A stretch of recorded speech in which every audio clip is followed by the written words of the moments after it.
Mi gente linda, bienvenidos a Demente. Estoy tan feliz que estás aquí el día de hoy. Mi nombre es Valerie Ederi y yo soy tu host que te llevaré de la mano en este camino alucinante de expansión espiritual y desarrollo personal. Así que empecemos. Este episodio es muy especial para mí y para todos los padres que me estén escuchando porque vamos a hablar de crianza consciente y cómo nos afecta a nosotros como padres, pero también cómo nos hace evolucionar. En este mismo orden de ideas tengo como invitada especial a Rebeca, quien es fundadora y directora general del Instituto Rebeca Montero, y Rebeca es conferencista y conductora de un show que se llama Educación para el Alma. Rebeca tiene varias certificaciones, entre esas una que se llama Sistema de Paternidad Responsable, y en Teacher Talk Advantage también está certificada para certificar facilitadores en el sistema de Parent Talk en países de habla hispana. Y otras certificaciones que tiene Rebeca son como Hatha Yoga y terapia de respiración, y también está certificada como facilitadora de renacimiento trascendental. Es un placer hablar con Rebeca porque no solo me inspiró, pero también me dio un par de tips y herramientas para poner en práctica con uno de mis hijos. Espero que disfrutes tanto este episodio como yo lo disfruté, así que empecemos. Hola Rebeca, ¿cómo estás? Bienvenida a Demente. Qué placer tenerte aquí con nosotros el día de hoy. Hola Valerie, buen día. Pues yo feliz y encantada de venir a conversar contigo de estos temas que me apasionan. Muchas gracias por la invitación. No, gracias a ti por aceptármela y créeme que yo estoy aún más emocionada porque hoy vamos a hablar de un tema que nos interesa muchísimo, sobre todo a las mamás o a los padres, y bien, no solamente a las mamás o los padres, mismo también tías, abuelos, cualquier persona que esté escuchándonos, que tenga algún tipo de interacción con personas más chiquitas, niños o individuos más pequeños, se va a favorecer definitivamente de esta conversación. ¿De acuerdo? Y estoy totalmente de acuerdo porque hay niños alrededor de nosotros, ¿no? A veces dice, yo no tengo hijos, pero igual estás viajando en un avión y hay niños en el asiento de atrás tuyo. O sea, hay niños por donde sea. Al cual, y ahorita que mencionas lo de los niños en el avión detrás, yo tengo un imán para atraer siempre niños en el avión atrás de mi puesto. ¿Y eso te gusta o no te gusta? No, definitivamente no me gusta, pero es un imán y ya ya lo tengo que aceptar. Para mí es divertido cuando hay detrás de mí que empiezan como meter la manita entre los asientos, medio me agarran el cabello, entonces me divierte, la verdad me divierte. Yo me encanta interactuar con niños, es algo que se me hace muy divertido y me gusta observarlos y ver qué hacen. Me encanta. Bueno, y tiene que gustarte porque te has dedicado un poco más que nada en tu vida precisamente a esto. Pero, ¿qué te parece si antes de entrar en materia nos cuentas a qué te dedicas tú hoy en día y quién eres tú? Claro que sí. Voy a hablar un poquito de mi pasado para que entiendan por qué ahora hago lo que hago. De acuerdo. Cuando yo me convertí en mamá cuando tenía 25 años. Yo hice un compromiso de ser la mejor mamá para mi hija. Dije, o sea, yo voy a ser la mejor mamá para esta niña. Lo voy a hacer mejor que como lo hicieron mis papás. Yo vivía en la ciudad de Cancún y cuando quiero llevarla a un centro de estimulación temprana y solo había uno, me doy cuenta que no era lo que yo estaba buscando. ¿Y qué hice yo? Y lo recuerdo, Valerie, y digo, es como en la juventud no vemos límites si nos aventamos. Pues busqué un centro de desarrollo, sí se llama Centro para el Desarrollo del Potencial Infantil. Y entonces yo pregunto que quiero poner un centro así en Cancún, estoy en la ciudad de Guadalajara, y me aceptan mi propuesta, me capacitan, me dan todos los programas. O sea, fue un compromiso muy grande. Y abro un centro de estimulación temprana en Cancún. Y así empieza mi trabajo con las familias. A mis 25 años, ahorita tengo 53. Y de ahí empiezo a hacer como mi propia carrera, la verdad, la verdadera carrera, lo que a mí me apasiona, que es empezar a estudiar acerca del desarrollo del niño, la psicología, nuevas técnicas de educación, porque yo iba creciendo por el compromiso que yo hice de ser la mejor mamá para mi hija. y me iba certificando, iba estudiando conforme los retos que yo iba teniendo como mamá. Y en la actualidad, que mi hija tiene 28 años, pues ya tengo una amplia experiencia, sobre todo en la manera de hablar a los hijos. Conocí el sistema de Chick Moorman, que se llama The Parent Talk System, y fue algo que para mí me cambió completamente la manera de educar a mi hija. Cuando yo tuve conciencia de los patrones del lenguaje y del impacto que tienen en la vida del ser humano, y en este caso de mi hija, y es cuando me certifico y empiezo a dar cursos acerca de cómo hablar a los hijos, que esa es la traducción que yo le di en español. Y eso es lo que hago en la actualidad. O sea, doy este curso, certifico personas en este sistema y además he desarrollado otros programas para dar herramientas a las mamás y a los papás para educar desde el amor, pero de un amor consciente, porque no diría, es que hay mamás que no aman a sus hijos. Yo creo que todas las mamás amamos a nuestros hijos y todo lo que hacemos lo hacemos por amor, creyendo que es lo mejor. Ajá. Pero el tener conciencia de que si lo que estamos haciendo es lo mejor, ese es el trabajo que yo realizo en la actualidad. O sea, desarrollé programas donde las mamás pueden ver de manera consciente los patrones de educación y de lenguaje y poder elegir cómo quieren educar a sus hijos. Me encanta. Hoy en día, exactamente a qué te dedicas o qué herramientas tienes para la gente. En la actualidad sigo dando el curso de Parent Talk System y tengo un programa de coaching 1-a-1 para quienes quieren trabajar ya de forma más profunda y no de forma grupal. Eso es lo que hago de manera para ayudar a mamás y papás, pero también doy sesiones a niñas, niños y adolescentes que están teniendo problemas de ansiedad, de manejo de emociones, de rendimiento escolar. Y cuando trabajo ya con los niños, también trabajo con la familia, ¿no? O sea, cuando considero que los papás requieren también sesiones, entonces trabajo en conjunto con los papás, con los niños, es el coaching familiar. Claro, porque al final es todo un sistema, no es el individuo que sería el adolescente aislado. Rebeca, hay algo que no nos contaste. Y es que tú tienes también una trayectoria de conexión espiritual, o sea, importante, y es un componente también importante en esta ecuación. Sí, yo crecí con la religión católica, a mí me educaron así, mis padres y mi familia en general tenían la educación, la religión católica. En mi adolescencia había muchas cosas que a mí no me hacían sentido de lo que yo aprendía de la religión católica y me cuestionaban muchas cosas.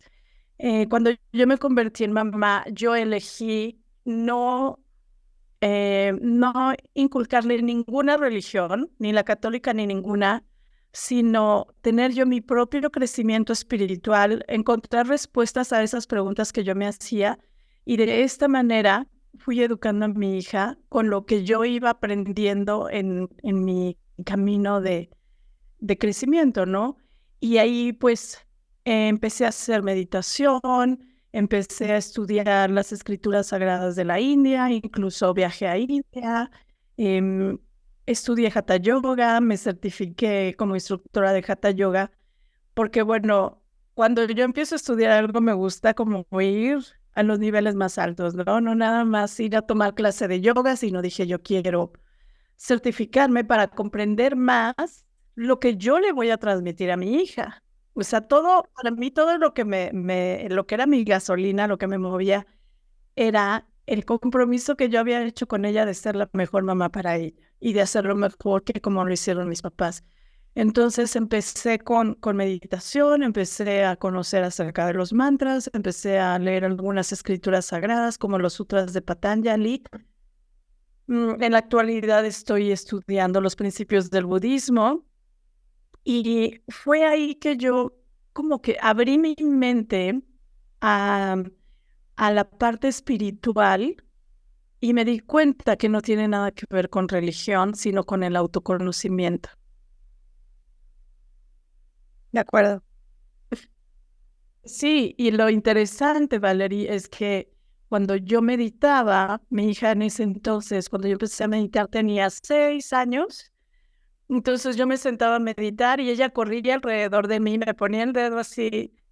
Y mi maestra, que era mi maestra de yoga y que también era de meditación, que ella ya murió hace algunos años, me decía, ese es tu entrenamiento, o sea, mantenerte en un estado de meditación mientras ella está corriendo alrededor de ti. Si tú te enojas porque no te dejas meditar y es una niña de 6 años, entonces necesitas más práctica. Claro, 100% de acuerdo. Pero interesante que tú te sentabas a meditar con ella ahí. O sea, es interesante y es una práctica de verdad muy linda, no solamente porque definitivamente te da a ti mucho entrenamiento, sino porque también le da un ejemplo a ella que eventualmente, o sea, es una semilla que se siembra que va a crecer muy linda. Sí, de hecho, cuando yo estudié la certificación de Hatha Yoga, pues en la certificación incluía, la certificación duró un año, incluía leer varios libros. Entonces yo tenía mis libros de yoga y mi hija desde pequeña yo le inculqué la lectura. Creo que es algo que nosotros cultivamos, el gusto por la lectura. Y un día yo la encuentro, ella tendría unos 11, 12 años, haciendo yoga en su recámara. Y le digo, ¿por qué estás haciendo yoga sin supervisión? Hacer yoga requiere supervisión, ¿no? Y me dice, es que yo ya leí todos tus libros y yo ya sé cómo hacer yoga. Entonces, y cuento esto para que vean que lo que hacemos en el día a día, cómo impacta la vida de nuestros hijos. En la actualidad ella tiene 28 años y practica yoga y practica meditación. Todo lo que yo le inculqué de niña, ella lo está haciendo ahora. Todo lo que yo hacía en cuanto a la alimentación, porque yo me fui global, o sea, yo empecé a ver lo mejor para ella en todas las áreas, ¿no? Alimentación, ejercicio, cómo alimentamos nuestra mente, la manera en la que hablamos, lo que hacemos día con día. O sea, fue como también estabas de forma, sin saberlo yo, de forma inconsciente estaba practicando mindfulness. Después ya lo aprendí y me di cuenta que ya lo estaba haciendo, ¿no? Que es la atención plena en tu día a día, cómo bajar el ritmo y estar atenta a lo que haces. Desde el simple hecho, cuando yo le decía, ya está la comida, empecé, en vez de gritarle, Sofía, ya está la comida lista, ¿no? Que hacemos mucho son las mamás de gritar, vengan a mí. Dije, no me gusta eso. Entonces yo cambié y yo iba a ella, a donde ella estaba, si estaba en su recámara, en cualquier parte de la casa, me acercaba y en un tono de voz normal le decía, la comida ya está lista, ven a comer. Y entonces la respuesta me sorprendió porque era donde ella se sentía más tranquila, donde ella tenía menos reacciones y me decía, gracias, mami. Y yo ya bajaba. Y después de eso, Valeria, empecé a practicar la telepatía. Yo la ¡Wow! y en mi mente le decía, la comida está lista. Y entonces ella bajaba y me decía, ¿me llamaste? Y yo, sí, la comida está lista. O sea, yo empecé a experimentar todo porque decía, es mi oportunidad de ser mamá y de ver qué me funciona y qué no me funciona. ¡Wow! ¡Qué increíble! Me encanta porque también lo veías como un experimento desde la curiosidad, ¿no? O sea, como que experimentemos esta etapa de mi vida de madre y en completo gozo. O sea, de verdad que qué lindo, qué ejemplo. O sea, muy, muy lindo. Sí, no todo el tiempo fue gozo, ¿no? Obviamente hubo la adolescencia con los cambios de humor, pero el trabajo que yo hacía era interior. O sea, ella es adolescente, eso es lo que hacen los adolescentes. Yo no soy adolescente, yo no tengo por qué tener arranques y gritar, yo soy la mamá. O sea, en decirme eso constantemente era el crecimiento que yo estaba teniendo. Claro. ¿Y antes de la adolescencia tuviste retos con Sofía o realmente fue un proceso muy fluido? No, sí tuve retos. Su papá y yo nos separamos cuando ella era muy pequeña. Ella quería otro hermano, ella quería ver a su papá. O sea, obviamente tenía los retos que tienen las mamás. de repente no quería ir a la escuela, o no tenía, o tenía amigas que ya era su mejor amiga, al día siguiente ya no eran amigas y lloraba y lloraba y lloraba porque ya no eran amigas. em, Ella desarrolló asma después de la separación entre su papá y yo y tuvo asma durante toda su infancia. O sea, les estoy contando como la parte más bonita, pero no, claro que tuve retos con ella, ¿no? O sea, de ir en la madrugada al hospital porque no podía respirar bien, que aprendí a inyectar para no estar yendo en la madrugada al hospital y yo inyectarla cuando tenía crisis asmáticas. O sea, claro que tuve los retos que tenemos como mamás, pero creo que mi compromiso era muy grande, el compromiso de ser la mejor mamá para ella. Rebeca, y por ejemplo, el tema del asma, o sea, sabemos que igual en el cuerpo físico es una manifestación de muchas otras cosas que están pasando a nivel energético, emocional, eh, y probablemente el tema del asma tenía que ver obviamente con un tema más de, o sea, de la situación que estaban viviendo, correcto, que tú misma me dijiste, vino después de la separación. O sea, tú teniendo esta visión holística, ¿cuál era como tu acercamiento a este proceso con ella, por ejemplo? Me da curiosidad saber. Eh, de momento yo no entendía por qué tenía asma, ¿no? Claro, era tu proceso también. Ciencia, lo más importante es su bienestar, así que para mí era doctor, alergólogo, Claro. exámenes, las vacunas, etcétera. O sea, me ocupaba de lo que para mí era más importante.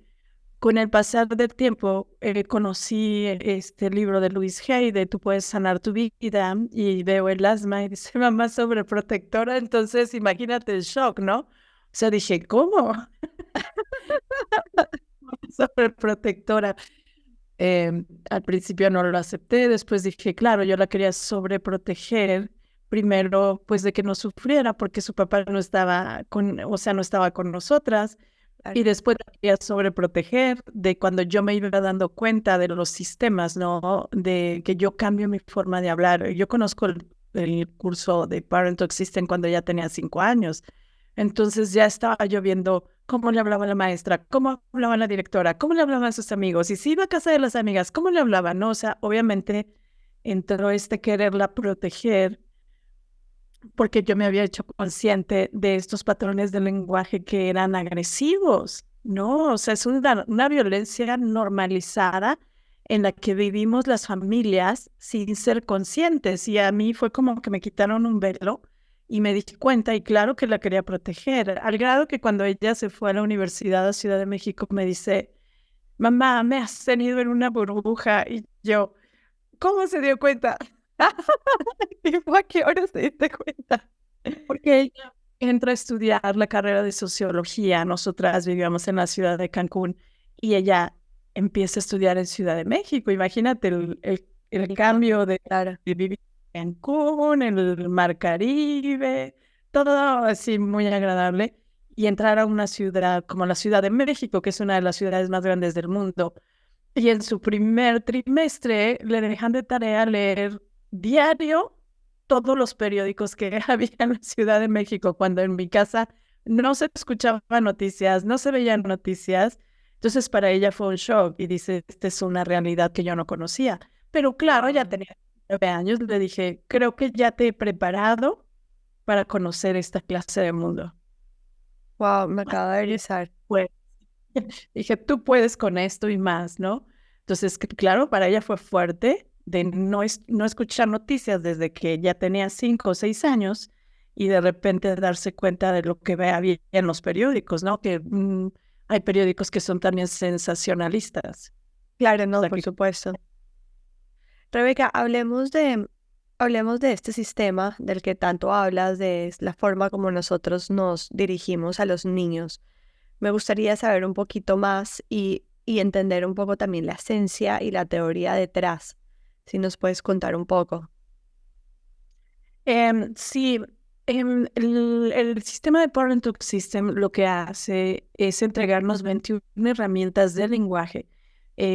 Primero es detectar los patrones de lenguaje tradicional que generan un impacto en los niños negativo, donde su autoestima se ve afectada, donde baja la autoestima, donde hay mucha crítica, comparación, burlas, y nos da técnicas para quitar eso, ¿no? Las críticas, las burlas, los juicios. Tendremos mucho a ponerle una etiqueta cada vez que hablamos, ¿no? Y cuando nosotros ponemos una etiqueta, que es un adjetivo calificativo, por ejemplo, decir, qué bonita te ves con ese vestido. Y es algo que a mí cuando lo escucho, digo, qué incongruencia cuando una mamá le dice a una hija, qué bonita te ves hoy. Porque el lenguaje interior de ser es que soy fea y soy hoy, ¿no? Y no somos y lo decimos como queriendo resaltar que trae un vestido bonito o que se peinó o que se empiezan a maquillar. Y entonces esos pequeños cambios que podemos hacer en vez de ponerle etiquetas a todo y decir, qué bonita te ves hoy, en vez de describir, hoy te pusiste el vestido rosa y me gusta mucho cómo se te ve.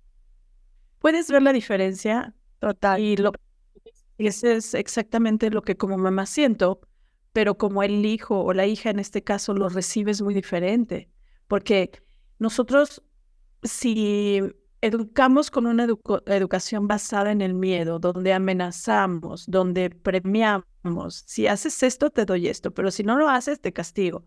Entonces los niños dejan de confiar en nosotros en algún punto por miedo al castigo, por miedo al grito, por miedo a la crítica, por miedo a la comparación. Entonces ya no tenemos acceso a esa conversación interior de nuestros hijos. Nuestros hijos dejan de decirla en voz alta, porque cuando son pequeños todo lo expresan, ¿no? Y ahí empiezan los juicios de nosotros como en base a nuestras creencias, a lo que nos dijeron que está bien o que está mal, y empezamos a decir, eso es de mala educación, eso es una grosería, no seas grosero, no te portes así, no me rezongues. O sea, empezamos a poner etiquetas y generalmente decimos, eres grosero, eres perezoso, eres mentiroso, eres berrinchudo. Y entonces lo que pasa en el niño pequeño, como el cerebro todavía no se ha desarrollado en su totalidad, porque el cerebro se va desarrollando por capas, y estas capas se terminan de formar cuando el niño cumple 7 años. Entonces no tiene la capacidad en su cerebro para decir, mi mamá está enojada, por eso me dijo, es claro, soy eso. El niño lo recibe tal cual. Entonces empieza a desarrollar un sistema de creencias de soy grosero, soy berrinchudo, soy flojo.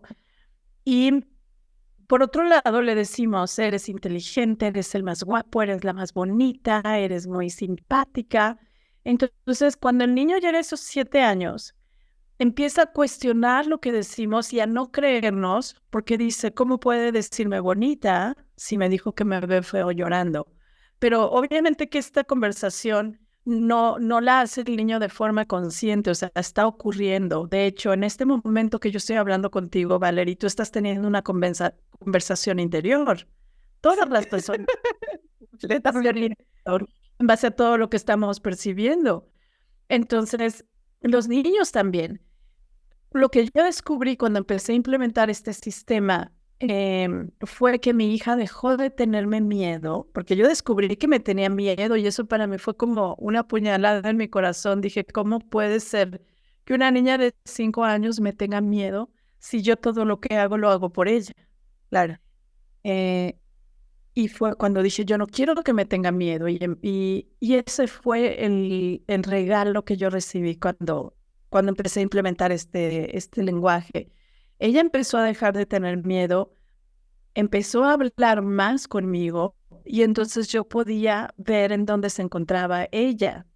Y eso para mí fue oro puro, porque muchas veces como mamás damos sermones y es que tú deberías de hacer esto y es que escúchame lo que yo te digo y es que yo te lo dije, pero sabemos lo que decimos, a veces ni siquiera somos conscientes de todo eso que decimos, que yo le llamo verborrea, pero no sabemos el proceso interno de nuestros hijos. Y lo que yo descubrí es que mi hija empezaba a contarme todo y mi trabajo era ponerme límites a mí de no querer hablar e interrumpirla, sino abrirme a escucharla y ver en dónde estaba. Y a veces no me gustaba lo que me decía, que ella estaba viviendo a lo mejor en la escuela y quería yo salir corriendo y decir en la escuela, está pasando esto y esto, ¿no? Pero era muy delicado que yo hiciera eso porque si no yo iba a perder su confianza. Y para mí lo más valioso era la confianza que ella me estaba teniendo, estaba contándome y yo bajar ese ritmo interior para no tomar decisiones de forma apresurada. Así que yo la escuchaba y decía, ok, ahora quiero integrar lo que me acabas de decir y luego volvemos a hablar, ¿no? Entonces ya, porque eran conversaciones al principio de niña chiquita como cosas sencillas, y después ya venían cosas como, sí hay consumo de drogas dentro de mi escuela, ¿no? Y yo me dice, no te voy a decir quién es, pero quiero que sepas que yo no consumo drogas. Uf, o sea, para mí, yo era, cuando yo estaba en la escuela secundaria, aquí en México, la escuela secundaria es entre los 12 y los 15 años, ¿no? Son 3 años. Y yo, por este deseo de ser la mejor mamá, entonces era la presidenta de la asociación de todos los padres de familia, tenía junta con las directoras, o sea, me involucraba en las actividades de la escuela. Y ella sabía eso y me dice, te voy a decir para que tú te relajes y pueden ustedes hacer cosas, pero no te voy a decir quién vende las drogas, no te voy a decir más. Lo único que te digo es que sí sucede dentro de la escuela y que yo no consumo drogas. Entonces yo valoraba eso, esa confianza y seguridad en ella misma de poderme decir esas cosas sabiendo que no iba a ser juzgada. O sea, para mí eso fue oro puro, Valerie, porque los hijos crecen y las situaciones que nos preocupan pasan a otro nivel. Mira, me están surgiendo muchas preguntas mientras que me estás hablando, estoy anotando varias preguntas que me van surgiendo y voy a empezar con la última que anoté,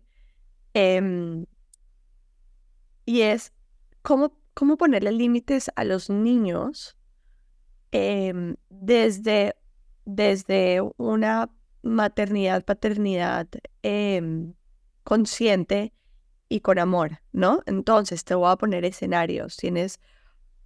Este es básico, o sea, este pasa en absolutamente todas las casas. Tienes a 2 hermanos que se están maltratando físicamente y verbalmente, ¿sí?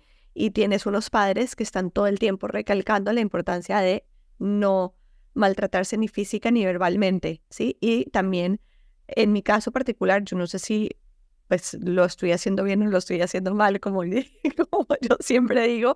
Yo creo que yo todo el tiempo me estoy tirando a los niños, pero bueno, también lo hago desde mi mayor nivel de conciencia posible en este momento y trato también en ese mismo orden de ideas de no sentir culpa, aunque hoy por primera vez sentí mucha culpa y ahorita te voy a contar un poquito de eso. En todo caso, en mi casa, por ejemplo, en particular, yo tengo reglas, ¿no? Y en mi casa una de las reglas es, aquí no se pueden tocar físicamente para maltratarse, o sea, obviamente para tener afecto sí, pero no pueden usar las manos y los pies para hacerse daño. Es una regla, entonces si infringe la regla, pues hay una consecuencia, ¿no? Que ni te voy a contar cuáles son mis consecuencias. No, mentira, no es tan grave, pero normalmente lo saco de la casa, pues estoy en un apartamento, estás a salvo, no le va a pasar nada y lo saco por un momento, o sea, estás afuera de este ambiente porque en este ambiente no infringiste la regla. Pero ¿cómo haces para poner límites sin crear traumas, y al mismo tiempo que sean efectivos y eficientes? ¿No? Ok, primero, Valerie, los traumas de todo ser humano vienen del papá. Eso no lo podemos evitar. Y es parte o sea, vinimos a crear traumas también. Bueno, es parte del ser humano. Como mamá, si vas a aceptar eso, bueno, para mí, aceptarlo fue doloroso y decir, ya está traumada, ¿no? Porque además los, los traumas más, las heridas centrales, en la mayoría de las veces se generan en la etapa no verbal, desde el embarazo y los primeros 2 años. Entonces, como mamás, ver eso como una realidad y decir, ok, como yo lo hice, voy por partes. Uno, dijiste, hay reglas en tu casa. Yo creo y estoy convencida que los niños requieren reglas y eso les da confianza y seguridad, porque ellos crecen en una estructura y saben esto va a pasar, esto no va a pasar, ¿no? A los niños les sientan bien las reglas. Ahora, como yo lo manejé, porque después yo sí tuve ya una pareja y esta pareja tenía un hijo que se convirtió como en el hermano de Sofía que tanto deseaba y obviamente también se peleaban. Entonces, mi regla era igual, o sea, los conflictos se resuelven hablando. Si no lo puedes resolver hablando, date un tiempo fuera y después lo resuelves. Pero los golpes no son permitidos aquí.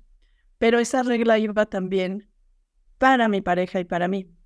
O sea, cada vez que tenía un desacuerdo con él, lo mismo que yo les decía, yo tenía primero esto, ahorita no quiero hablar porque estoy muy enojada, en este momento requiero mi espacio y me voy a mi recámara, ¿no? O sea, yo les modelaba lo mismo que yo les decía. Cuando éramos solamente ella y yo, pues no tenía con quién pelear más que conmigo y pues yo no me prestaba a golpes, ¿no? Porque para mí eso sí no era una opción pegarle. Pero después lo hice así, se lo sugiero. El tiempo fuera es algo que los niños pueden tomar como una oportunidad de manejar sus emociones. Porque si están teniendo un desacuerdo, obviamente están sintiendo frustración o están sintiendo enojo, por eso llegan a los golpes. Entonces, lo que yo sugiero y lo que yo hacía era tener dentro de casa un espacio para descargar las emociones. Y este espacio, mi sugerencia es que sea neutral, que no sea ni en la recámara de los hijos, o sea, no, ni donde duermen, ni donde comen, ni en el baño. Por eso, fuera en la casa. Puede ser debajo de las escaleras, puede ser en algún lugar dentro de la sala, cada quien conoce su casa, ¿no? Pero este espacio, mi sugerencia es que tengan cojines que puedan golpear, porque si no puedes pegarle a tu hermano, pero estás sintiendo la energía del enojo, que es una energía, el enojo es una energía que tiene fuerza y quiere salir, entonces darle algo que sí pueda golpear, un cojín, un saco de box para que lo pueda patear, una pera, dale algo, aquí sí puedes pegar. Es como igual con el niño que muerde a los otros niños. No, es lo mismo. Muerde a los otros niños porque no puede hablar y no puede expresar la emoción que está sintiendo. Entonces le das algo, esto sí lo puedes morder. Y entonces, agarra la mordedera y la muerde con todas sus ganas, porque no es acerca de los golpes, es acerca del manejo de emociones. Sí, pero al final, ¿cómo pones límites? Eso, le das un espacio donde ir a descargar el enojo. No pegarnos entre nosotros no es una opción, pero sí le puedes pegar a ese cojín o a ese oso grande. O sea, dale un espacio. Aquí sí puedes pegar porque lo que quieres es descargar el enojo. Entiendo. Entonces, una vez que descarga el enojo, entonces puede haber una conciliación, puede haber una conversación. Entonces, si tú le dices, lo sacas, lo que está sucediendo es que está reprimiendo el enojo y ese enojo se va acumulando y conforme vayan creciendo, va a querer seguir saliendo y al rato van a hacer golpes más fuertes o le va a estar pegando a otras personas en la adolescencia, a sus compañeros en la escuela, porque el enojo no se liberó en su momento. Claro, pero también por otro lado, yo desde mi opinión muy humilde, porque de verdad que yo soy la última que puedo dar consejos de, de maternidad consciente, eh, pienso que, o sea, en ese momento el niño está manifestando un enojo, pero viene de una emoción que está más profunda, que de alguna forma el niño no logra entender y procesar, y sencillamente una situación externa le disparó un comportamiento que le hizo reaccionar de la forma como está reaccionando. Pero para mí la reacción es el síntoma, sin embargo, no necesariamente es el problema. Entonces, ya yéndonos de la parte del límite y yéndonos un poquito más a la raíz de la situación para poder ayudar a nuestros hijos a poder estar un poquito más en coherencia con ellos, es cómo haces para ayudar a este niño a procesar eso que está mucho más profundo, ¿sí? A ver, porque en mi ejemplo particular, obviamente yo solamente puedo hablar de mi experiencia propia. Yo sé que mi hijo grande, por ejemplo, expresa a veces mucha rabia con su hermanito chiquito. em, bueno, igual, o sea, los hijos grandes siempre sienten que de alguna forma lo desbancó también el hijo chiquito, ¿no?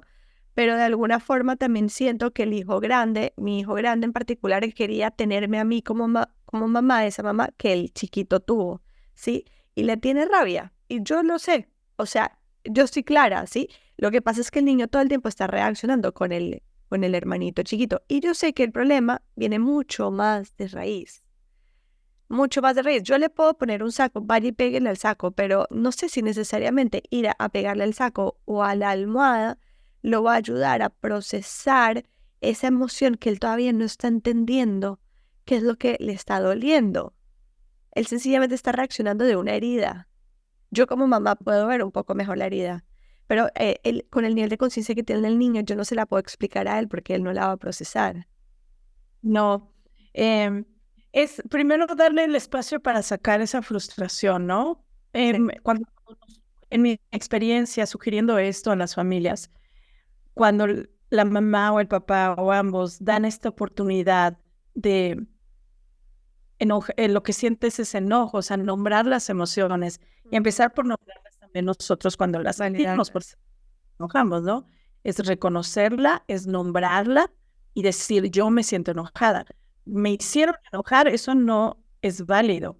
Uno tiene, como persona adulta está en control de sus emociones Sí. o debiera estar en control de sus emociones y tomar responsabilidad. Entonces, si tú ves eso y una pregunta, ¿tú también te sientes enojada cuando ves que ellos están peleando?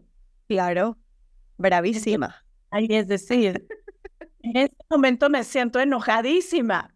Sí. Entonces, eso es tuyo. Porque si le dices, no te enojes y no, pero tú estás enojada, no hay congruencia. Pero si dices, yo me siento muy enojada y, y el punto de tener este espacio para descargar las emociones es para que tú también vayas y le pegues al cojín. Uf, Tú lo, buenísimo. y entonces ellos van a seguirte y lo van a hacer. ¿No? Porque va a llegar el momento que ellos crezcan y te van a querer sacar a ti del departamento cuando tú estés enojada. O sea, Claro. los hijos siguen e imitan. Claro, no, por supuesto. O sea, de verdad, o sea, nos enfrentamos después y decimos, es que ¿en qué momento se convirtió en esto? Claro, Nosotros nos convertimos en eso, claro. con nuestros comportamientos, con lo que hacíamos día con día. Entonces, si tú te vas a tu cojín y le pegas y sacas el enojo o dices, voy a mi recámara, entonces ellos van a empezar a hacer lo mismo, te van a imitar y van a ir y pegarle al cojín y después darse el tiempo de decir, a ver, ahora sí hablemos de lo que pasó, porque es algo que tampoco se acostumbra, por lo menos yo no lo vivía, el decir, ahora sí vamos a platicar ya que todos estamos calmados y a conciliar o a solucionar lo que estaba sucediendo. Si no es como no pasó nada, ya todos estamos felices, eso Claro. es no gestionar las emociones, no tomar responsabilidad de lo que sentimos y no completar el ciclo de la consecuencia que es que yo me peleé con mi hermano. Y nada más ya te saqué, ya métete, ya estamos todos felices. No hay ese ciclo de esto se soluciona. Sí, Ahora, eso funciona muy bien cuando tienes como un momento explosivo donde pasa algo, em, donde realmente pasa algo, una situación que requiere tu intervención para sacar a la persona de ese espacio, que gestione sus emociones. Bueno, juntos gestionamos las emociones y después otra vez integrarlo al espacio y se habla.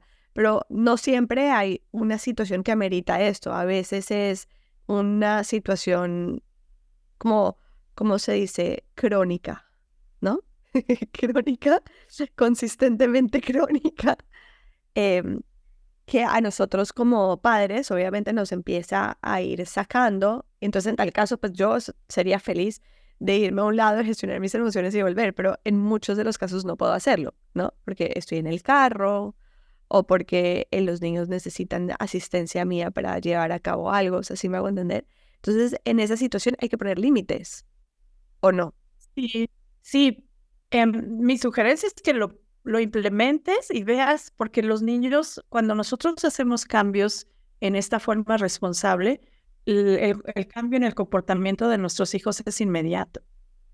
O sea, si tú dices, me siento enojada en este momento, no quiero hablar, voy a ir en silencio, ellos se van a quedar, o sea, se van a poner también en silencio. Esa es mi experiencia, ¿no? Después me cuentas como si lo dijiste, ¿no? Ellos van a reaccionar de forma diferente, no van a seguir haciendo lo mismo porque los niños aprenden por asociación cuando son pequeños y eso siguen, ¿no? Yo digo esto y hay esta reacción. Yo hago esto y entonces pasa esto. Asocian. Entonces, si tú cambias el comportamiento, ellos van a decir, ¿qué pasó? O sea, esto no sé qué hacer. Y entonces ahí ya hiciste un cambio donde la situación se torna diferente, porque ellos van a decir, ¿y ahora qué le pasó a mi mamá? Esto no sabemos cómo manejarlo, entonces van a estar esperando a ver qué haces. De acuerdo. Rebeca, ahora, yo tengo mi teoría, ¿no? Muy personal, obviamente vuelvo y te digo desde mi humilde opinión, de que, o sea, la mayoría de las cosas que los niños están procesando son temas no procesados de nosotros como padres. Y pues de alguna forma, lo que yo considero, lo que yo veo, percibo, es que nuestros hijos están siendo la función de espejo, también para mostrarnos a nosotros nuestro propio camino de evolución. Y efectivamente esos espacios donde nosotros tenemos más retos con uno o con el otro, tiene que ver con los retos que nosotros tenemos con nosotros mismos y donde hay una oportunidad de nosotros de crecimiento. En ese mismo orden de ideas, para ponerlo en palabras más coloquiales, todo eso que nos molesta, nos dispara o nos pone incómodo de ellos, tiene más que ver para mí con nosotros que con ellos. Y obviamente, pues nosotros en esta ilusión que vivimos tratamos de írselo a arreglar a ellos.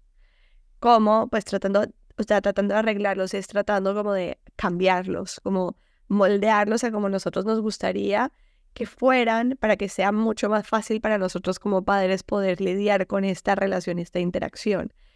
Eh, no sé si estás de acuerdo o no conmigo, pero entonces, ok, good, muy bien. En ese mismo orden de ideas, lo que yo pienso muchas veces es que cuando un niño tiene un reto, o voy a hablar desde mi experiencia, cuando mis hijos tienen un reto, tengo yo que trabajar en mí. Tengo yo que tratar de entender, o sea, qué es lo que está pasando en mí y cómo yo, o sea, evolucionando, sanando, puedo ayudarlo a él. Pero es muy difícil este proceso porque de alguna forma, pues el niño te está disparando todo el tiempo. ¿Cómo manejas o cómo gestionas esto cuando ya no necesariamente es el niño, sino nosotros como padres? Porque nosotros como padres estamos llenos de heridas tratando de ayudar a un niño pues a, a vivir en fluidez y en coherencia, pero muchas veces esa fluidez y esa coherencia no está pasando dentro de nosotros mismos, razón por la cual nosotros estamos disparándonos, ¿no? Entonces es muy lindo lo que tú dices de seleccionar muy bien el lenguaje, la forma como nos dirigimos a ellos, cuando muchas veces nosotros no estamos ni siquiera pudiendo gestionar lo que está pasando adentro nuestro. Y ahora, perdón que me tome la palabra, pero aquí sí te voy a dar un ejemplo porque de pronto personas se pueden sentir también identificadas con lo que me pasó, por ejemplo, hoy, en completa vulnerabilidad, porque hoy en verdad sentí mucho, ¿cómo se dice? Mucha culpa, ¿no? O sea, normalmente, no sé, no siento culpa, pero hoy en particular sí,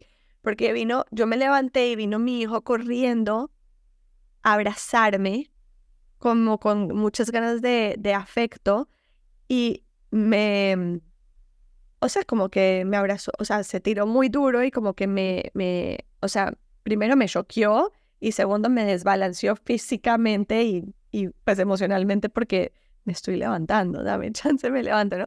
Y ya me lo viene haciendo 3 días y llevo 3 días diciéndole, papi, por favor, pasito, porque me duele, ¿no? Como que expresando, también enseñándole a él a saber expresar lo que le gusta y lo que no le gusta. Y le repito, le digo, papi, te estoy diciendo lo que me gusta y lo que no me gusta. Es importante que tú entiendas qué es lo que a mami le gusta y lo que no le gusta para que tú también lo sepas expresar. Y hoy me voló la piedra, porque lo volví a hacer. Quiere decir que no me escuchó las veces pasadas. Y ya esta vez reaccioné, ¿sí? Y reaccioné, obviamente el niño se sintió mal, porque él me está expresando amor. Entonces, claro, yo me siento más mal aún, porque él me está expresando amor, y yo rechacé su amor, pero ese rechazo viene de mi propia herida, de una reacción que yo tuve totalmente involuntaria. O sea, totalmente involuntaria, que después dije, o sea, le acabo de rechazar amor. ¿Sabes cómo qué está pasando conmigo? Pero como te dije, viene obviamente de mi herida, ¿no? Entonces, para mí, el problema no es cómo le enseño a él a darme amor, sino cómo aprendo yo a recibir también todos esos tipos de amores, ¿no? Sí, ¿cuál de tus hijos, el mayor o el menor? El mayor. Aquí sale mi esencia de terapeuta. Claro, adelante. Ok, eso, bueno, esto ya para ti ya te da un que trabajar más, ¿no? Con esta simple pregunta. Em, ¿Cuál fue tu reacción exacta? O sea, ¿qué dijiste o qué hiciste? ¿Lo aventaste? ¿Qué hiciste? No lo aventé, lo cogí, o sea, lo agarré como por los hombros y lo alejé de mí. Le dije, no me hagas esto, no me gusta que me estés haciendo esto. O sea, fue como que esa fue mi reacción, pero sí, o sea, como que, a ver, entre comillas, puse límites frente a algo que no quería que esté pasando, pero para él rechacé su amor. ¿Cuál fue su respuesta? O sea, No, fue horrible. No sabes de dónde, fue horrible. No, fue muy, o sea, de verdad me sentí muy mal después y traté de arreglarlo, pero no pude porque ya él se cerró. Se fue como con la cabecita abajo, con mucha rabia, como con rabia de que hizo algo mal. Y pues imagínate la relación que habrá hecho entre hacer algo mal y dar amor. No, yo tengo que arreglar este problema. y después fue a la escuela, ¿no? Después, o sea, él estaba desayunando, yo me acerqué a él, traté de tener una conversación con él y le dije, papi, dame amor, pero por favor no me hagas así duro porque no me gusta. Y le dije, te voy a dar un abrazo y él ya no me dejó darle un abrazo, entonces me rechazó. Entonces, al yo sentir ese rechazo, yo empecé también a alejarme. Le dije, ok, si no quieres aceptar mi amor, entonces me voy, ¿no? O sea, yo me igualé obviamente o sea, tal cual, me volví él, exactamente lo que él hizo conmigo, ya yo después lo volví a hacer con él. Y dice, ya después no hubo manera de que pudiéramos, no, o sea, tener una conexión. O sea, es más, me tocó irme de la casa. O sea, ya la que no pudo gestionar las emociones ahí fui yo, me fui. Exacto. Ajá, aprecio que nos compartas esto que para ti es muy íntimo y privado. Sí, completa vulnerabilidad. Vulnerabilidad. Pero ahí fue em, cómo, por lo que me estás diciendo, cómo puedes ver que él ya está actuando como tú actúas, porque dijiste, yo hice lo mismo. Entonces, te hiciste consciente hoy que hiciste lo mismo, pero quiere decir que ya lo hiciste muchas veces antes, solo hoy te diste cuenta. O sea que ya muchas veces has hecho como eso, pero hoy fue evidente. Entonces, aquí es mi sugerencia cuando pasan estas cosas y a mí me ha servido, es recordarme primero a mí misma que yo soy la mamá y cuántos años tengo, porque como tenemos heridas, nuestra herida se manifiesta aún cuando estamos en el rol de mamá. Y entonces actuamos como si fuéramos una niña también. Entonces, recordarme, soy la mamá y tengo esta edad. Y, modelarle, cuando lo vuelvas a ver al ratito, es decir, qué gusto me da, porque los niños no guardan el rencor, no te va a rechazar. Y si hace eso es porque él siente que tú vas a volverlo a rechazar, pero si desde que él viene es, ¿cómo estás, mi amor? Te quiero abrazar. No le digas abrázame, muéstrame amor, sino tú dale esa dosis concentrada de amor que él está Necesitando. y De acuerdo. necesitar. Entonces es abrazarlo, darle besos, cuánto gusto me da verte, ya quería verte. Y después decirle, creo que me equivoqué en la mañana. O sea, no decir, lo que hiciste tú está mal, me brincaste. Claro. Conoce, creo que me equivoqué. No fue la forma de decirte cómo me siento. Voy a cambiarlo y te lo voy a decir ahora. Cuando yo me despierto, me gusta hacer todo a este ritmo suavecito. Entonces, me encantará que mañana vengas y camines lo más lento que puedas, o sea, darle instrucciones específicas. Pues, todavía están más chiquitos, ¿no? Que camines lo más despacito que puedas y de la forma más suave que puedas, me des un beso. Ya quiero que sea mañana en la mañana para sentir que lo hagas de esta manera. Entonces ahí vuelves a conectar con él cuando tú dices, yo me equivoqué en la manera en que te expresé lo que yo sentía. 100%. Me encanta. Sí, Y me imagino que haciendo eso, de alguna forma, yo también estoy sanando lo que me hace disparar a mí esa reacción. sí, porque expresar lo que queremos de forma específica es algo que no pudimos hacer cuando éramos niñas, bueno, por lo menos en mi caso, porque el patrón de educación y de lenguaje no es así, ¿no? Entonces, cuando me empieza a decir a mí, Chick Morman, comunica exactamente lo que quieres. Yo decía, no sé lo que quiero que haga. O sea, tengo muy claro lo que no quiero. No quiero que me brinques encima. No quiero que me digas así. Pero el niño no tiene información de qué es lo que quieres. Claro. Entonces no sabe cómo hacerlo diferente. Pero cuando empiezo ahí era donde yo bajaba el ritmo, donde yo decía, a ver, ¿qué es lo que quiero que haga? Y ahí me llevaba un proceso a encontrar la respuesta. ¿Qué es lo que realmente quiero que haga cuando está pasando esto? ¿Cómo quiero que ella se comporte? Y luego venía mi pregunta, ¿yo me comporto así? No me comporto. Y entonces empiezo por yo empezar a comportarme así para luego decirle, hazlo así. Entonces, si tú le vas a pedir que él venga suavecito y que te abrace, entonces tú camina despacito hacia él y suavecito bésalo y abrázalo. Y entonces él va a asociar lo que le dijiste con lo que hiciste y en su cerebro entra la información y entonces lo hace. Porque como en el rol de mamás, tratamos a los hijos como si supieran todo y tenemos la conciencia de que están aprendiendo todo. Claro. Y si no les damos la información, ¿de dónde lo van a aprender? Y Claro, si nuestros pensamientos no son congruentes con lo que nosotros esperamos de ellos, solo nos van a imitar. Y es interesante lo que dijiste ahorita, y es que todo el tiempo les decimos lo que no queremos que hagan, pero no sé cuántas veces al día nos tomamos el tiempo de decirle lo que nos gustaría que ellos hicieran. Sí, Como, y ahí pasa algo muy interesante en el cerebro. Cuando nosotros le decimos no grites, el cerebro para interpretar el lenguaje utiliza imágenes. Y si yo le digo no grites, el cerebro en ese momento no va a, o sea, el no lo toma en cuenta y solo toma grites y entonces la imagen que viene es el niño gritando. Y entonces es como si los programáramos a hacer aquello que no queremos cuando le decimos no grites, no se peleen, no corran, no se duerman tarde, estamos programándolos a hacer todo eso porque el cerebro va poniendo esas imágenes y esa es la información que tienen y entonces actúan así. Es como si estuvieran bajo hipnosis, es neurolingüística. claro, Pero si decimos lo que queremos que hagan, entonces el cerebro pone imágenes de él caminando despacito, acercando y tocándote la cara suavecito, porque ya pusiste esa información en su cerebro y entonces el niño empieza a actuar así.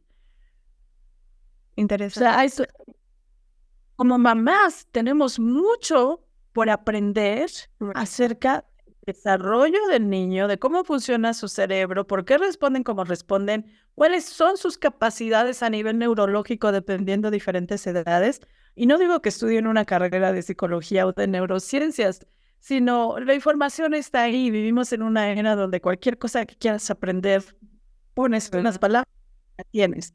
Entonces, yo sí sugiero como mamá que aprendan esto para que vean dónde se encuentra su hijo, ¿no? Los niños que tiran el vaso de leche y explotamos, no sabemos, no somos conscientes de que su cuerpo está creciendo día con día y el cerebro toma medidas en relación de su cuerpo con todo lo que les rodea. Y si la medida cambió porque el brazo creció, el niño entonces tiró la leche, no porque la quiso tirar o porque era distraído, porque el brazo ya es más largo, la mano es más grande y el cerebro tiene que ajustar. Bueno, está bien, pero sí hay niños que cogen la leche y la tiran porque quieren llamar la atención de una forma negativa. Sí, porque no se manejan las emociones. Y el niño tiene ahí y quiere salir la emoción, quiere salir, o no, la mamá no está dando la atención que el niño está queriendo, porque los niños piden la atención primero de una forma natural, y si no la tienen van a buscar otras maneras, y no es que nos tomen la medida, sino que lo que un niño quiere es atención. Sí. Necesita la atención y el amor para crecer, es como alimento, y si no se la damos, el niño la va a demandar. Sí, es verdad. Hasta que nosotros hagamos caso. Tú dijiste algo muy interesante y es el tema de los labels, de decirle a un niño como, o sea, de no etiquetarlos, ¿sí? Digamos que en eso yo he sido muy consciente desde que tuve a mis hijos. Eso sí, no sé por qué, de dónde, pero sí fui siempre muy consciente de decir, nunca le voy a decir que él es algo. Sin embargo, sí uso etiquetas positivas y no sé si eso vendría siendo también algo malo. Ejemplo, no sé, si me dice, no sé, mami, me fue súper bien en tal cosa, le digo, claro, mi amor, porque tú eres un genio. Claro, ahí le estoy poniendo una etiqueta, tú eres un genio, ¿no? O sea, sí soy consciente de que sí pongo etiquetas, pero las etiquetas que pongo siempre trato de que sean etiquetas positivas, pero no sé si eso también tiene una implicación negativa. Sí, ahí viene también ese tema en el curso de Parent Talk System. Em, Cuando hay este cambio constante de eres inteligente, eres un genio, eres un campeón, algunos niños en base a su carácter, cuando los papás constantemente decimos eso, los niños pueden sentirse abrumados porque la expectativa de los papás es muy grande. Claro. Y les puede generar baja autoestima y además generan una adicción a recibir esos elogios y no desarrollan un estándar de autovalía interno, donde ellos digan, yo soy un genio, Claro. ¿no? Entonces, lo que sugiere el sistema, y yo lo he practicado por mucho tiempo, no es que vamos a eliminar las etiquetas de nuestra vida, porque eso no es real. O sea, están y nos ayudan a comunicarnos, pero sí poner atención en diferentes situaciones con nuestros hijos y en este caso lo que yo digo, la cura o la respuesta, la solución es describir el comportamiento. En vez de decir, en este caso, como tú lo nombraste, eres un genio, veo que respondiste todo de forma correcta y estás emocionado. Entonces, él va a decir, soy un genio. Claro. Sí, eres un genio, pero que ya lo dijo él. Claro. Pero por lo menos aquí en México, no sé, en otros países, mm, eh, se tiene la creencia de que si un niño dice, soy guapo, soy inteligente, es arrogante, Mm, es presumido. Y entonces se juzga por estar diciendo eso. El niño está desarrollando este estándar de autovalía donde yo me reconozco, yo me valido y lo digo en voz alta y eso es reprobado, entonces la autoestima baja. claro. O sea, eso me lleva como 2 horas explicarlo en un Sí, curso. no, 100% te entiendo, pero interesante que lo menciones acá porque Sí, da un... para dar una semilla y investiguen más, ¿no? O sea, pongan atención con qué frecuencia, porque cuando son pequeños están emocionados porque le dices que es inteligente y no sé qué, pero cuando llegan a la adolescencia, que entran en una etapa de tantos cambios hormonales, sobre todo los hombres, bueno, también las mujeres, ¿no? En esta competencia y sobre todo ahorita con las redes sociales, de cómo se visten, de cómo se ven, de cuál tiene la mejor foto y quién tiene el mejor teléfono y todo, entonces se ponen mucho en duda todo lo que, aunque tú llegues y le digas, es que eres el más guapo, dice, no, hay uno más guapo que atrae a todas las chicas, mi mamá me está mintiendo, pero vuelvo, es un diálogo interno que no escuchamos. Claro, 100%. Porque los niños no nos dejan de tener confianza cuando crecen por miedo al juicio, a los castigos, a las amenazas. Entonces, cuando eliminas esos ataques en la educación, que esa es la parte que yo hice en mi proceso de acompañar a mi hija en su crecimiento y vi la conexión que tenemos y la confianza que tenemos, el hecho de que ella me contara cosas muy íntimas de ella cuando le estaban pasando, que no las voy a nombrar por respeto a ella, porque ahora es una muestra permiso de hablar de cosas tan privadas, pero que llegara y me contara, mamá, me está pasando esto, con emoción, y yo callarme en la boca y no ponerle ningún juicio y solo escucharla y emocionarme con ella, aunque cuestionaba todas mis creencias de lo que a mí me dijeron que estaba bien o que no debía hacer. Para mí fue un crecimiento interno en donde yo logré estar para ella. Merece porque es mucha evolución. Es mucha evolución. Pero, ¿qué crees, Valerie? Yo me emociono ahora porque, digo, ella tiene 28 años, está a punto de casarse, va a ser mamá, y digo, lo va a hacer totalmente diferente que cuando yo fui niña. O sea, dije, lo logré, porque ya la veo cómo vive en la actualidad y veo cómo ella está viviendo su vida y digo, creo que lo logré. En lo que dije que quería hacerlo mejor que como lo hicieron mis papás, porque a la edad que ella tiene ahorita y la que yo tenía, ella tiene mucho más logros que los que yo tuve a esa edad. Y para mí, yo me califico con mi estándar de autovalía interno como una buena mamá. Claro. Que logré el objetivo, ¿no? Y es eso, toda esta evolución que tenemos como mamás es para las generaciones futuras. Todo lo que hacemos tiene un impacto 12 generaciones en el futuro. Por eso tenemos nosotras heridas de 12 generaciones atrás, no solamente de mi mamá y de mi papá, sino de los abuelos, bisabuelos, tatarabuelos, etcétera, y lo que vivieron impacta en nuestras vidas. Por eso, quienes vivieron la Primera Guerra Mundial y la Segunda Guerra Mundial y toda su descendencia todavía están viviendo las consecuencias de haber vivido algo tan violento, ¿no? Sí, totalmente de acuerdo. Totalmente de acuerdo. Eso es lo que les quiero entregar hoy. Piensen que lo que estás haciendo, piensa lo que estás haciendo, va a impactar 12 generaciones en el futuro. ¿Cómo quieres impactar a esas generaciones? A impactar a esas generaciones y cómo quieres tú también favorecer tu propia evolución. Porque tú, ¿no? ¿Cómo la vas a vivir? Eso de a mí levantarme con culpa por lo que hice, ¿no? Porque yo sí le llegué a dar una nalgada cuando era una chiquita de 2 años. Y decía, ¿dónde estaba mi conciencia?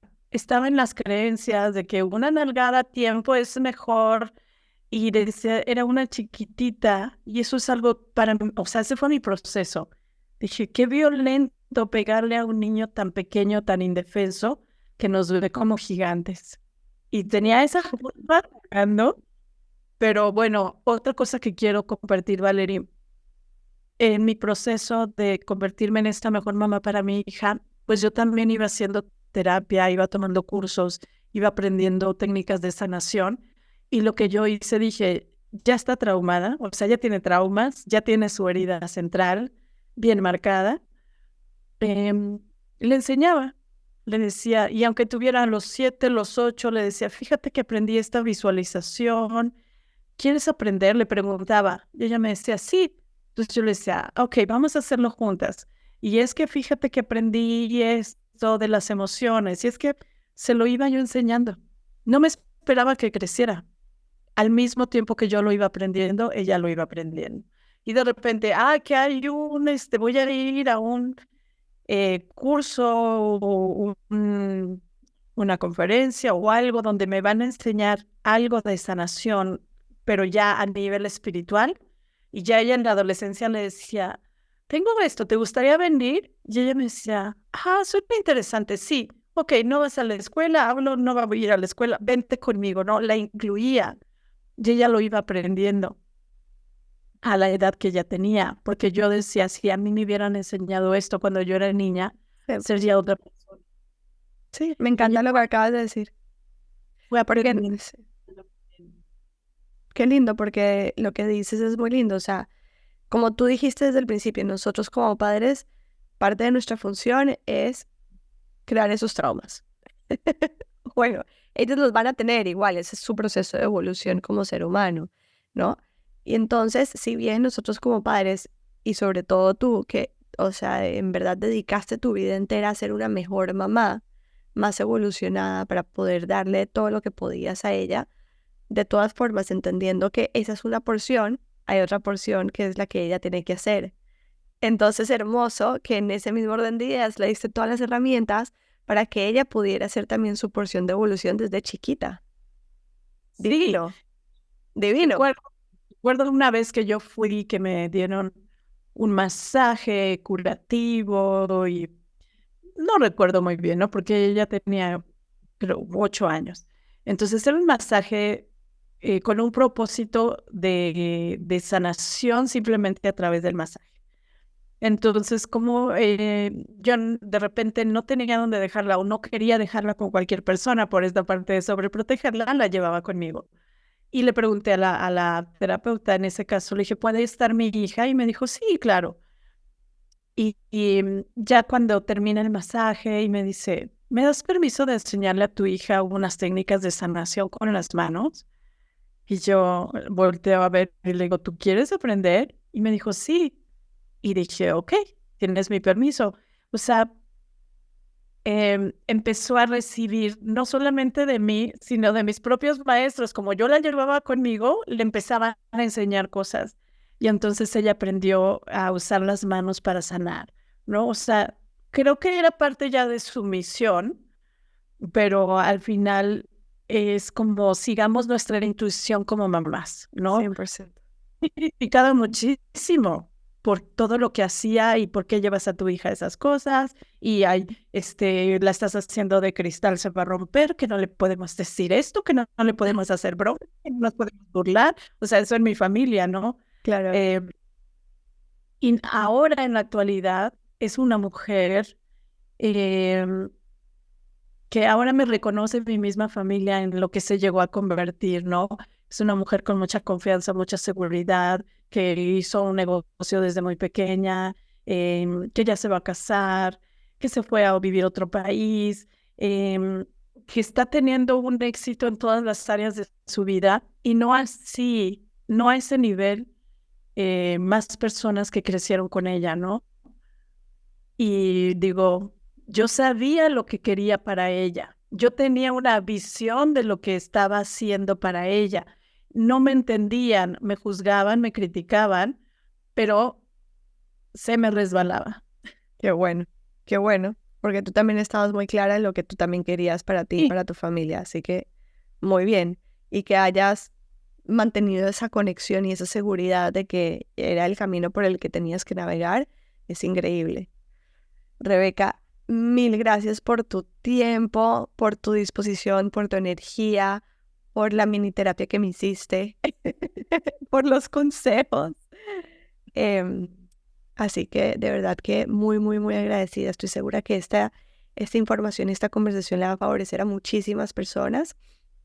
Y para los que nos están escuchando, voy a poner toda la información de los cursos, de las terapias y los talleres que tienes, Rebeca, a disposición para que todos se puedan favorecer de toda esta información que definitivamente no le hace daño a nadie, al contrario, nos hace ser mejores personas, más evolucionadas y probablemente nos da mucha visión y visibilidad que a veces perdemos en el camino de maternidad y de paternidad, porque pues es un camino interesante de navegar. Así que, Rebeca, de verdad que muy agradecida contigo. Muchas gracias por la invitación, Valerie, y les quiero despedirme con una frase que escuché en un congreso de educación especial que asistí cuando tenía yo el Centro de Estimulación Temprana. No recuerdo el nombre del orador, por eso no voy a pagar tributo porque no lo recuerdo, fue hace muchos años, pero él empezó su ponencia diciendo: tu educación empezó cuando tu mamá y tu papá nacieron. A mí esa frase me impactó y fue una de las que resonó tanto que dije, hay que conocer esa vida de mi mamá y de mi papá porque así de influencia tiene en mí. Entonces empecé a preguntarles cómo fue su niñez, qué hacían, que eso me reveló mucho de quién era yo en ese momento. Claro, wow, me acaba de erizar. Me encanta, voy a agarrar a mi abuela a preguntarle de mi mamá. Y si está en vida su mamá, abuelos, díganles que les cuenten sus historias, porque eso les va a ayudar a ustedes, a su evolución, a su crecimiento personal. Muchas gracias. Y a nuestro propio entendimiento de quiénes somos nosotros. Sí, sí. Tal cual.